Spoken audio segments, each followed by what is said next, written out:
If you're running into a Gimp plugin error, don't worry. In this video, I'm going to walk you through the most common causes and the fastest ways to fix them. Whether your plugin is crashing, not showing up in the menu, refusing to install, or giving you a Python-related error, there's usually a simple reason behind it, and by the end of this tutorial, you'll know exactly what to check so you can get your plugins working again. If this video helps, make sure to hit that like button and subscribe for more simple software tutorials like this. Alright, let's jump in. The first thing you need to do is figure out what kind of Gimp plugin error you're actually seeing. Is the plugin crashing when you try to use it? Is it failing to appear in the menus, or is it not installing at all? Knowing that first will help you narrow down the fix much faster.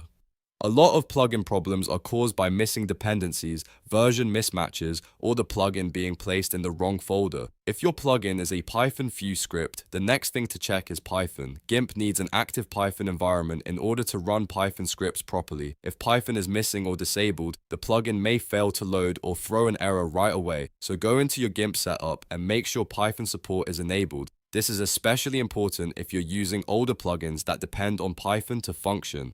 Now, if the plugin still isn't working, check the version compatibility. This is a really common issue.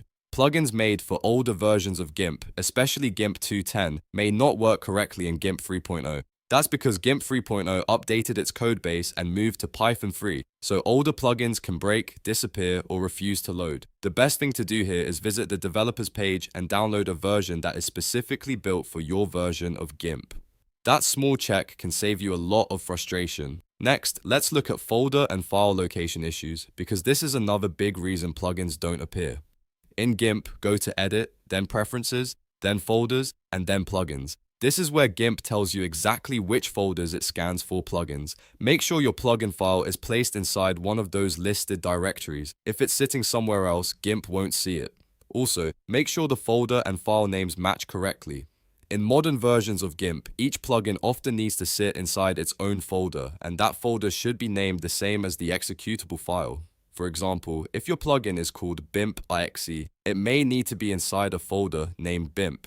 If the structure is wrong, Gimp may ignore it completely, so double check the path, the folder name, and the file name to make sure everything lines up. If you're seeing a message like plugin crashed or dying plugin, the issue may not be the plugin file itself. Sometimes standard file plugins like file JPEG or file PNG can crash because of corrupted cache data, memory pressure, or extremely large images. In that case, go to Edit, then Preferences, then System Resources, and increase your tile cache size.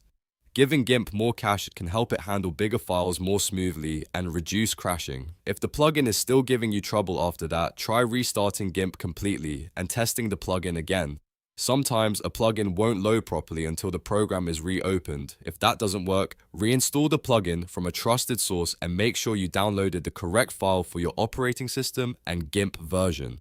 Another good habit is to check whether the plugin has any extra installation instructions from the developer. Some plugins require additional files, specific folder placement, or special permissions. A quick look at the documentation can often reveal the exact step you missed. So to recap, when you get a Gimp plugin error, first identify the type of problem, then check Python support, version compatibility, plugin folder, placement, folder and file naming, and finally, your system resources if the plugin is crashing. Working through those steps in order will solve most plugin issues without guesswork.